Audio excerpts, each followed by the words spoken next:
আসসালামু আলাইকুম রহমতুল্লাহি ওয়া পবিত্র রমদান উপলক্ষে কন্টেন্ট ক্রিয়েটর ভাইদের উদ্দেশ্যে কিছু কথা, বিশেষ করে যারা কন্টেন্ট ক্রিয়েট করেন, কমেডি কন্টেন্ট যারা ক্রিয়েট করেন, এ সকল ভাই এবং বোন যারা আছেন তাদের উদ্দেশ্যে বলছি যে রমজান মাস একটি পবিত্র মাস। এখানে আমাদের ইবাদত করা অত্যন্ত গুরুত্বপূর্ণ একটি কাজ। সেজন্য আপনারা এমন কোনো কন্টেন্ট ক্রিয়েট করবেন না যার মাধ্যমে মানুষের অহেতুক সময় নষ্ট হয়, হাসি তামাশা অথবা খারাপ কোনো কাজ অথবা অনর্থক সময় নষ্ট হয় এমন কোনো কন্টেন্ট ক্রিয়েট না করার জন্য সকলের কাছে আমি অনুরোধ করছি। বিশেষ করে যে সকল বোনেরা কন্টেন্ট ক্রিয়েট করেন, আপনাদের বিনীতভাবে অনুরোধ করছি আপনারা এমন কোনো কন্টেন্ট ক্রিয়েট করবেন না যা মানুষের গুনাহের কারণ হবে অথবা পর্দা নষ্টের কারণ হবে অথবা মানুষের সময় নষ্টের কারণ হবে। আমরা ইচ্ছায় অনিচ্ছায় আমরা মোবাইল হাতে নিতে বাধ্য। মোবাইল আমরা ফেসবুকিং করতেও বাধ্য হয়ে গেছি। আমাদের বর্তমান সময়ের যে কালচার, সে কালচার আমরা অভ্যস্ত হয়ে আমরা ফেসবুক চালাতে হয়, দেশের খোঁজখবর রাখা, কোথায় কি হচ্ছে না হচ্ছে।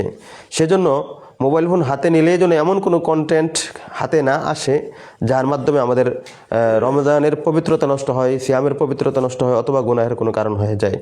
মনে রাখবেন, যারা এই কন্টেন্টগুলো ক্রিয়েট করছেন, এমন কন্টেন্ট যে কন্টেন্টের মাধ্যমে অন্যের রমজানের পবিত্রতা নষ্ট হতে পারে, এটা যারা দেখছে তাদের তো গুনাহ হবেই, তাদের পবিত্রতা নষ্ট হচ্ছেই।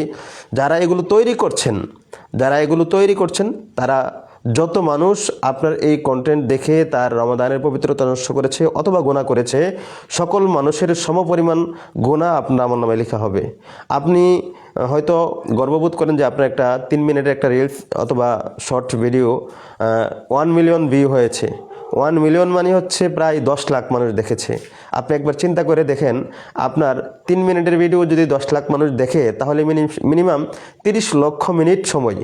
এই 30 লক্ষ মিনিট সময় আপনি নষ্ট করেছেন, এই জাতির পবিত্র সময়কে নষ্ট করে অপবিত্র করে দিয়েছেন অথবা গুরুত্বপূর্ণ সময়কে নষ্ট করে অহেতুক কাজে আপনি ব্যয় করার ব্যবস্থা করে দিয়েছেন।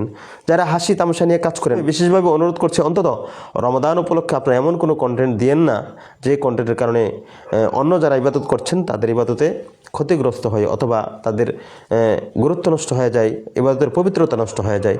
আশা করছি আমার এই কথাগুলো যে সকল ভাই বোনেরা কন্টেন্ট ক্রিয়েট করেন আপনারা খুব গুরুত্ব সহকারে বিবেচনা করবেন। আমার এই কথাগুলো যারা শুনছেন সকলেই একটু শেয়ার করে দেন, এই জন্য যাতে করে যারা কন্টেন্ট ক্রিয়েট করে তাদের কাছে যেন পৌঁছে যায়। আমরা পবিত্রতা অর্জন করতে চাই, পবিত্রতা রক্ষা করতে চাই, অপবিত্রতা থেকে বের হয়ে আসতে চাই। আল্লাহ সুবহানাহু ওয়া তাআলা আমাদের প্রত্যেককেই রমাদানের পবিত্রতা রক্ষা করার তৌফিক দান করুন। আসসালামু আলাইকুম ওয়া রাহমাতুল্লাহি ওয়া বারাকাতুহু।